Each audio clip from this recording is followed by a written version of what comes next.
Okay, so hello and welcome to the preview of the Italian Grand Prix 2019 at Monza. And to discuss with me is Ben. Ben? Hello, good to be here. Yeah. Okay, so we have had the two practice sessions, and Ferrari look like they're dominating as it was expected. And Leclerc looks like the man to beat early on, and Hamilton hasn't been able to clock a faster time than him so far in both FP1 and FP2. So yeah, looking bright for Ferrari, but then yeah, Leclerc looks like the man for the moment now. Yeah, Ferrari are back, aren't they? They've had some great pace these first two races, first two weekends so far after the break. Yeah, and Leclerc is he just looks on a different level as we were just discussing. Yeah, top of the time charts in both sessions. Won the last race. That win would have filled him with confidence because that win's been coming all season. Really, he's had a couple of chances and it's very unfortunate that he's had to wait until Belgium to get that win. And as we all know, he should have got it for his second race of the season. So now he's kind of got the monkey off his back of that win. I feel like that probably really freed him up, and yeah, he's supremely confident. And I think it's quite telling and it's quite important statement for him in his battle to kind of be the number one at Ferrari. That as soon as this Ferrari car looks like it's got some proper pace and it's competing at the front, it's Leclerc that's getting the pace out of it and not Vettel. Yeah, exactly. I mean, so I mean, this is a question that I don't know. I want an answer from you, but the thing is, with the Ferrari being seriously OP on the straights and like being the fastest car over one lap pace, like by quite a distance, as it is evident from the practice timings. Do you think that Mercedes will already be looking forward to Sunday? I mean, Hamilton is like you have the best qualifier with you. That's that's Mm. something to look forward to. But then, do you think it's more sensible to for them to look forward to Sunday already and just do whatever you can on the Saturday, but then you know concentrate on the Sunday more from Friday, from now itself? I think so. I think so. 'Cause, I mean, if you look at what happened last weekend, it was important in qualifying if Hamilton can split the Ferraris, get in between Hmm. them, because I think as we saw last time out, the reason why Hamilton didn't get the win or didn't get closer to the win was because he had to spend a lot of time behind Vettel, Hmm. and obviously because Ferrari have a fast car on the straight, which will be handy against Monza. Even if you are quicker in all the corners, like that, even if you've got a pace on it, the Ferrari was still holding its own on that big long straight. So if Hamilton doesn't have to spend time clearing one of the Ferraris, he can chase down the lead Ferrari. But Yeah. trying to take them both on, trying to take them both on and overtake them both is a bit of a tall order. So yeah, I feel like Mercedes race pace is going to be better than their pace over one lap compared to Ferrari. I feel Mercedes are much better suited to, as I say, the race distance. I think over one lap, Ferrari have the pace at the moment. Yeah, exactly. So the question now is, since Ferrari looks so dominant at the circuit now, we've discussed Hamilton's chances and how Hamilton could go about winning this race. Are we giving Bottas a chance here? Um, I mean, there's no reason not, but it's kind of like the way Bottas has the same Mercedes Hamilton, but it's kind of the way the season's gone. Bottas has kind of slipped back behind Hamilton quite considerably, and for like, it's probably getting to the stage now where Mercedes kind of need to start putting their eggs in Hamilton's basket in a sense, because like obviously he's got such a lead in the championship, that's probably not the issue, but Mm.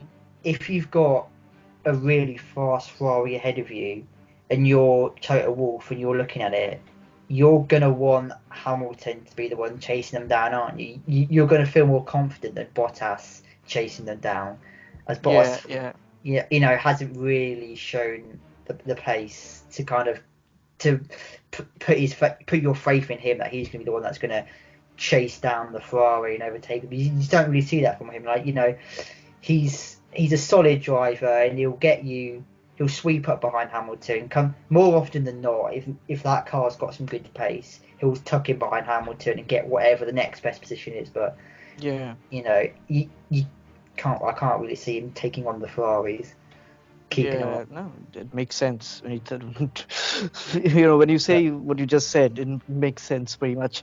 But yeah, coming on to Red Bull now. So Max Verstappen will be starting from the back of the grid this weekend, taking engine penalties. So we are going to get some action with Max from the back. And rain is forecast for the race, but then I don't really know how reliable those forecasts are. But we have got rain on the forecast. So do you think Red Bull is counting on the rain to make something happen, and they know that it's not really going to happen on a dry race for them? I think a lot of teams are. I think if you ask Mercedes, do you want a wet race? I think they'd definitely say yes Yeah. as well. Actually, that is that is the easy way to even out a pace advantage. But yeah, of course, yeah, the rain will be helpful. And particularly, when the rain comes down, it's more about the drive of the car. And obviously, Red Bull Hmm. have not only one of the best drivers on the grid in Max, but one of the best wet racers on the grid as well. So that kind of Yeah. perfect combination, it should make Max's route through the field a lot easier. And plus, if it's wet, there's an increased likelihood of a safety car, which Max will probably need at some point if he's going to Yeah. catch Yeah. up Yeah. to the Yeah. leaders. So Exactly. obviously he can get to the back of the top cars, but he's going to need the help of a safety car more than likely if he's then going to go and because of the way this field spreads during a race, when you're overtaking traffic, you really slows you down. So yeah, he'll have to rely on a safety car, I should think, and very very likely, I'm sure, if the rain is out. Yeah. Yeah. I mean, safety cars in Monza are a probability even without the rain, but then yeah, rain makes it more likely. As it makes sense. So now we need to move on to the midfield, or should we discuss something about Albon first? Because his second race in Red Bull, this time he will be. I mean, if everything goes according to plan and his engine doesn't blow up, he will be starting at best or at worst from the third row of the grid. So, what are your expectations from Albon in this race? Because this is probably the first time that he will be going head on with the front guys. Yeah, I'm looking forward to it. I mean, it's hard to kind of say what I expect. I mean, I don't think Red Bull are going to have the pace to maybe challenge the top guys at the front. But I'm sure. I think Hamilton and Leclerc might have a little bit too much. It's going to be about maybe fighting for the last podium place, maybe fighting for fourth. But no, I'm excited to see Albon. It's as I say, first time competing at the front, and it's going to be quite a lot of pressure on him. You know, he did all he Yeah, could no, last I mean, time.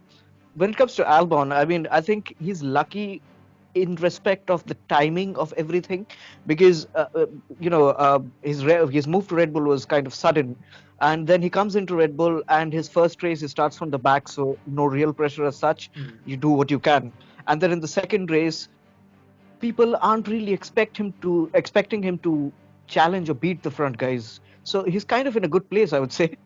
Yeah, don't you think it's also an advantage in that Max isn't there because Yeah, there's not the direct comparison to his teammate. I mean, yeah, as long as he finishes the race ahead of Max, which you'd hope he would do, as long as he finishes ahead, then again that's never a good race. hmm I was actually going to ask you what you kind of thought about this whole Danny Kvyat Albon rivalry because obviously Kvyat's been in the media this week, kind of trying to play down that first race for Albon. I don't know if you saw the interview where Kvyat was like, No, "Well, it's I not that mean, impressive. He spent 36 laps behind me, and I'm in a Toro Rosso." yeah, well, I mean, yeah, he made sense with that, to be honest. But yeah, I mean, if you look at the race in Belgium at Spa, Albon did spend quite a lot of time behind the midfield in the first phase of the race. Like when he started off on the mediums, he spent a lot of. It's only when he got the softs on did he start making the overtakes.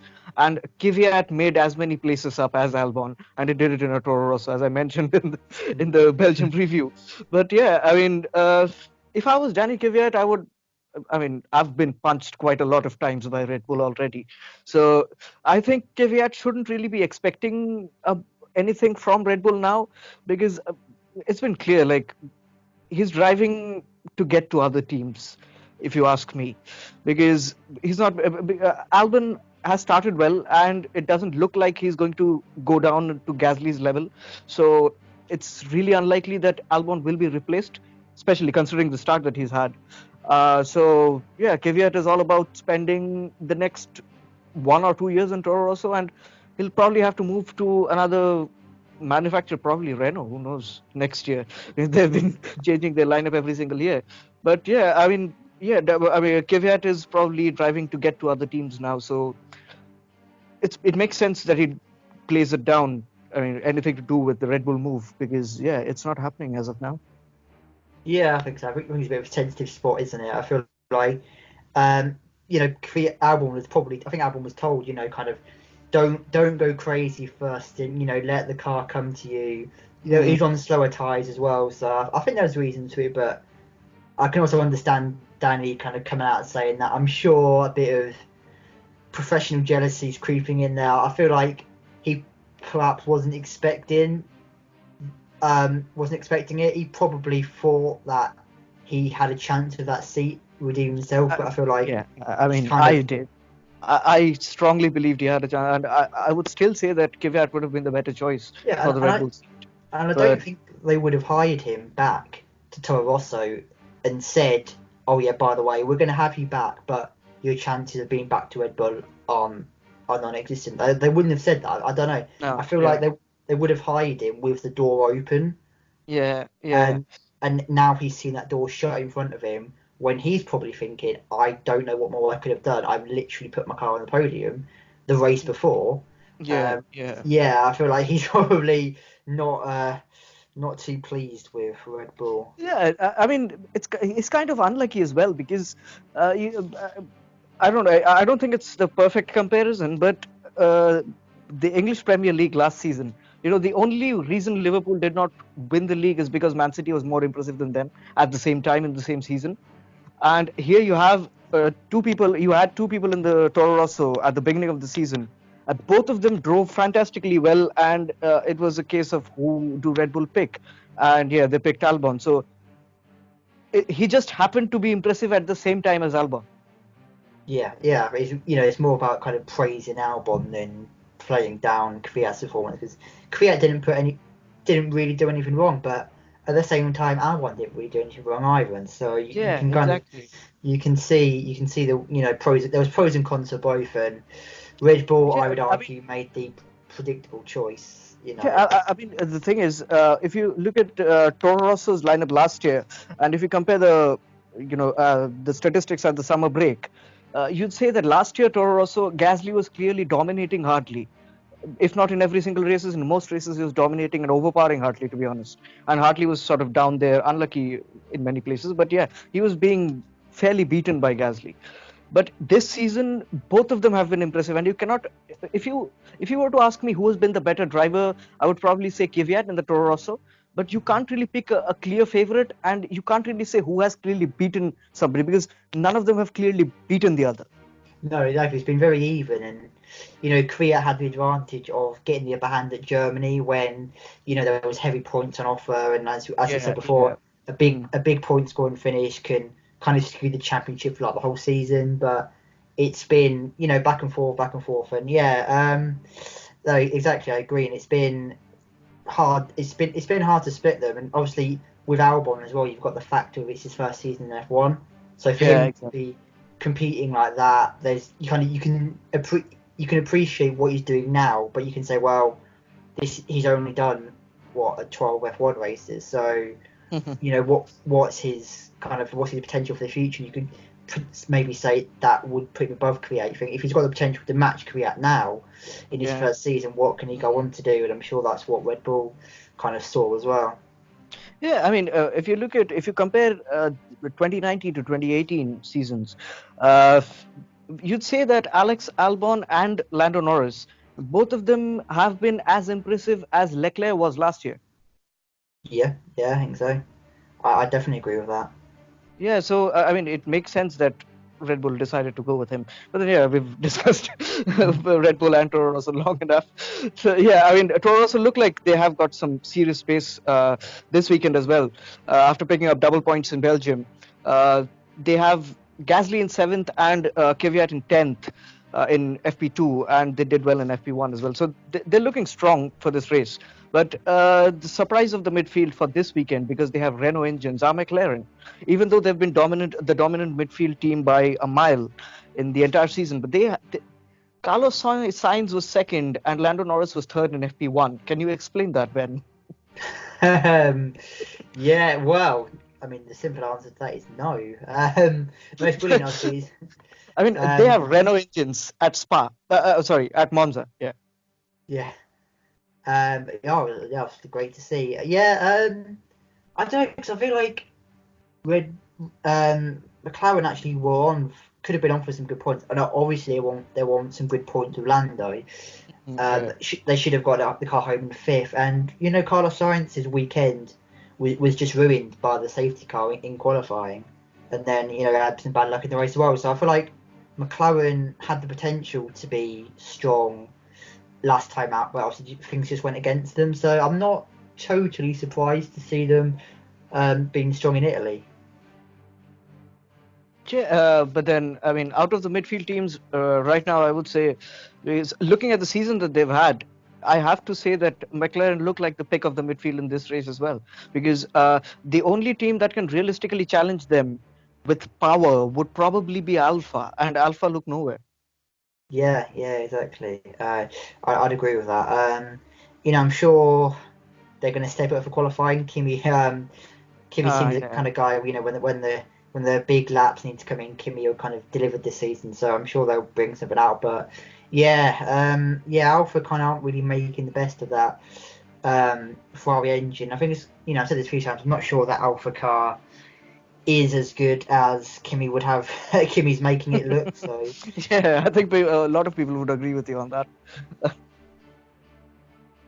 they obviously, Roshan had a great race here last year, didn't he? And obviously the tyres let him down a bit. Lost the lead, but got riding second place. That kind of set up a good run for him towards the end of the season. So I'm sure, and obviously they love him. They love him at in the crowd, and he's seen he's now an Italian team, so I'm sure he'll get a good boost from the crowd as well. Yeah, I mean, and how significant a race is this for Giovinazzi, do you feel? His home race, obviously, he already mentioned that his family would be here. So, do you think that this could be the career-defining race that Giovinazzi is looking for? I think so. Obviously, you always want to do well at a home race, and there's going to be more eyes on him. And I think it would have been anyway, but obviously with what happened last time out, he's got to go and put that right. Yeah. Crashing out on the last lap when there's no one around you. He wasn't fighting with anyone to just put it in the barrier Hmm. when you're in the points. That is almost unforgivable. So he needs to put something on the board this time to say that that was the blip. This is what I can do. And if he doesn't perform, and realistically, a driver should have his best race at his home track. Yeah. Everything's in his favour this weekend. Obviously, it's his home track. He's got a Ferrari engine in the back. He'll have all the support. He'll have his family there. Everything will feel, kind of comfortable. So if he doesn't put in a strong showing, I'm sure Alpha will, be looking elsewhere, or Ferrari will be looking elsewhere for potential candidates to put in that car. Yeah, just to expand on that, how much of a chance are you giving Hulkenberg for that Alpha seat next year? Not a great deal, to be honest. Is it because Ferrari have the call when it comes to the second seat at Alpha? I think so. Yeah, I think it is. I'm not sure. I feel like Ferrari would want to be kind of have a young driver to kind of look at. The way Sebastian Vettel, his career is kind of going at Ferrari. With his deal running out in 2020, I wouldn't be surprised if Ferrari were just kind of keeping their options open. Like, who can we have in that car? So I'm sure they'd want to maybe test a young driver in the Alpha seat. Yeah, yeah, no, I, that I makes think it'd sense. be just wise to keep their options open. I'm not sure they'd want Hulkenberg. I'm sure Alpha would, but I'm sure Ferrari kind of might pull rank a bit there and say we want a young driver in that car. Yeah, no, it makes. I mean, I think that is probably. I mean, Alpha's Ferrari ties are probably the only thing which has stopped Hulkenberg from already moving there. I feel, because had it not been that, then I think Hulkenberg would already have signed with Alpha, especially with the way the team is going and with Kimi there. Uh, you'd say that between Haas and Alpha, I would definitely choose Alpha right now. Yeah, I mean, if they were Sauber, I'm sure he would have probably already signed. But yeah, Alpha. The only reason Alpha are so successful as they are as the Ferrari link. So kind of become the team we thought Haas were going to be, haven't they? Yeah. So yeah, I would be less surprised to see him turn up at Haas. Yeah. No. So speaking of Haas, do you see them scoring points this weekend? Because they have I mean, people seem to forget that, but they do have a Ferrari engine at the back of their car. They do. Yeah. You're right in saying people do forget that. I don't know. Like, I feel like the hardest team to talk about on the grid is Haas at the minute, and this isn't just specific to this weekend. It's basically all season. I mean, Yeah. they just. I honestly, from weekend to weekend, I don't know what to expect from Haas. Like, I never know kind of where they are. If they're strong in qualifying and in practice, they're nowhere in the race. And sometimes they've got race pace, but they're starting from the back. Sometimes they've just got no qualifying or no race pace. So, So the only thing constant is no race pace. yeah, pretty much. Yeah, pretty much. I mean, I really couldn't say, but the only thing you can say is, I think the McLarens are going to be strong. I think the Torosas are going to be strong. I wouldn't put it past Alpha to be up there for the points, despite what was just said. I feel like Kimi's got a good drive in him, and maybe even Giovinazzi as well. So to put it that way, that's already a lot of the points competitions accounted for. So it's probably going to be difficult for us. Yeah, no, I mean, about Haas, I kind of get the feeling that they're kind of like the Ferrari of the midfield, because they'll challenge you to every end on the 1 lap pace and they'll give you a good fight, but then in the race, they'll drop back. And that is, I think, kind of like what Ferrari has been this season, because they've been excellent in every qualifying session, but in the race, the Mercedes will overtake them. Or, I mean, it's been the case pretty much all season, and you'd expect the Red Bulls to come in close also. So are Haas kind of like the Ferrari of the midfield? Yeah, to be honest, I think that's actually a really, really valid comparison. Yeah, I mean, Haas's problem never been their 1 lap pace, has it? This season.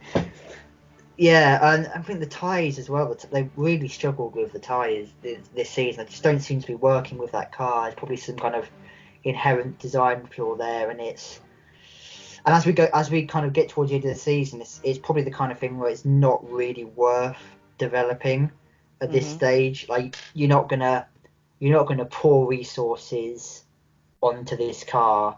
You're just gonna probably say, look, let's go again next year, see what we can find for the 2020 car. So that's kind of a balance, and that's kind of true for all of them. Like this is a stage now where you've got to find the balancing act of how much Yeah. pace can we get towards the end of the season versus, are we developing too much this year where we should just focus on next year? And that's kind Mm-hmm. of the balance you've got to strike. So I'm sure Haas will be looking towards that.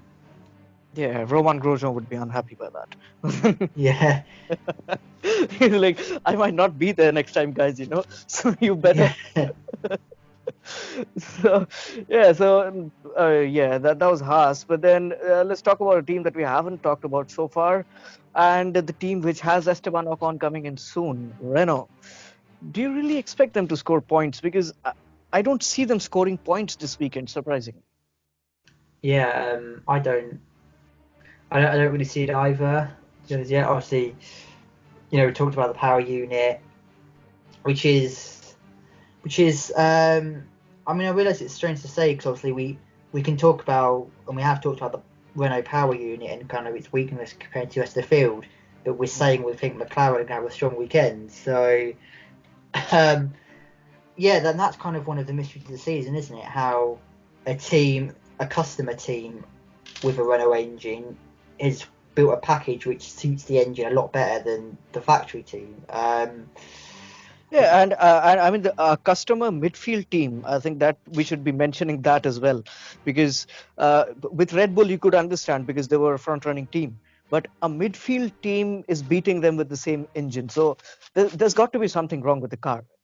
I think so, yeah, definitely. I mean, Renault have kind of made steps forward every year. They've been in F1 since they took over the Lotus team, apart from this year, they've kind of taken a bit of a step back this year.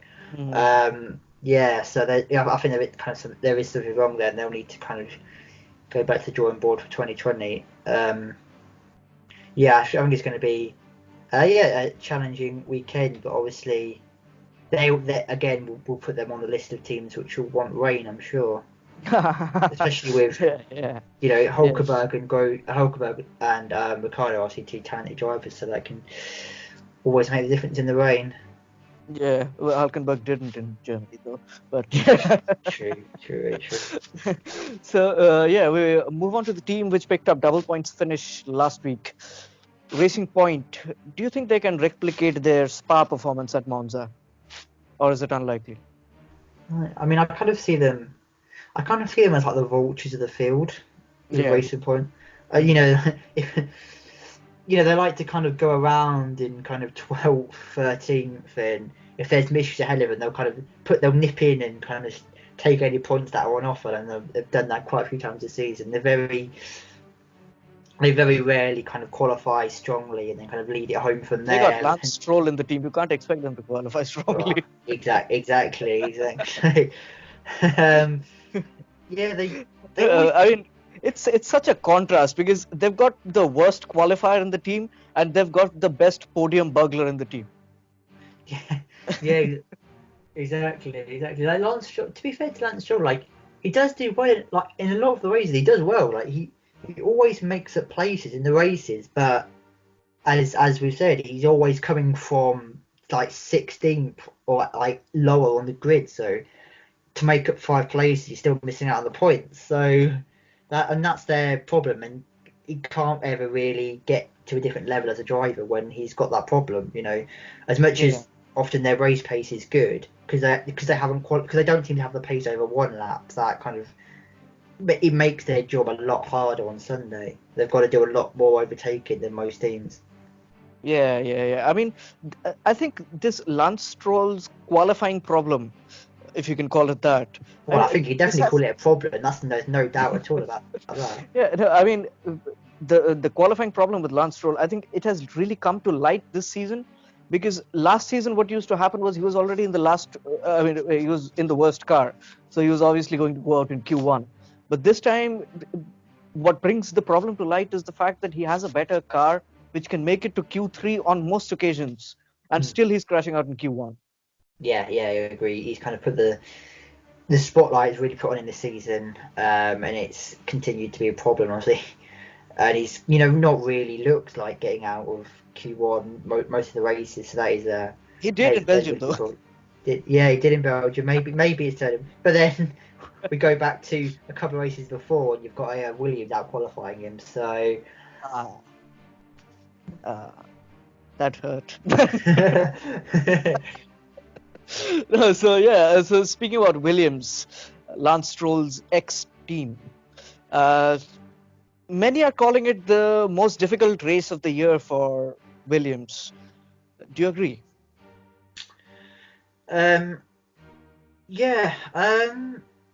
It's difficult to kind of judge. It's difficult to kind of judge a more difficult weekend for Williams than usual. I mean, Williams' idea of a good weekend is being like less than a second off the third worst car. But yeah, I mean, any track where there's excess reliance on the power unit and kind of the speed of the car, even though they have the Mercedes engine, any track where it's power heavy, they're gonna struggle, aren't they? They need your likes of your Hungary and Monaco's where it's difficult to overtake. They can hold people off. They need a circuit where people can't overtake. Yeah, when people can open DRS and breeze past on long straights, they're never gonna get anywhere. Yeah, no. So I mean, it is depressing, and I've mentioned this quite a few times that when you talk about Williams, I get depressed. But a tiny bit of optimism here, that last year they did pick up double points at Monza. They did. So I mean, it's very unlikely that they'll be able to repeat it. But is it something for the fans of the team to hang on to? That even though I mean, Monza 2018, they still did have the worst car on the grid, right? And they did pick up double points. So yeah, is it a bit of optimism that you can hang on I reckon. No, definitely. I mean, hang on to any optimism you can find, and obviously with the forecast of a wet race, to? Yeah. with a wet track comes craziness, comes crashes, comes chaos, and that's how Kubica got his point in Germany, of course. So I mean, yeah. I'm just imagining here. You have a wet race at Monza, and Williams do really well, and somehow Kubica ends up on the podium. I mean, I mean, like you already had Danny Kvyat on the podium, which was, as I said, if you're a betting man, you probably wouldn't.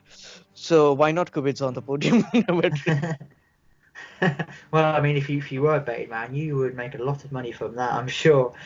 Um, yeah, I'd love to see that. I mean, as much as we talked about my annoyance that Russell is the only driver at a point, I would love that too much. Just seeing Kubica on the podium, I mean, I couldn't since bring you myself mentioned to that, stop playing. Russell is the only driver without points, when the teams arrived at Monza 2018, Sergei Sirotkin was the only driver without points, and when the weekend Monza ended, every driver had scored points. There we go. I mean, I'm loving all these omens you're finding. I'm really enjoying them. I mean, There we go. I You've convinced put a me. lot of Williams. effort into this.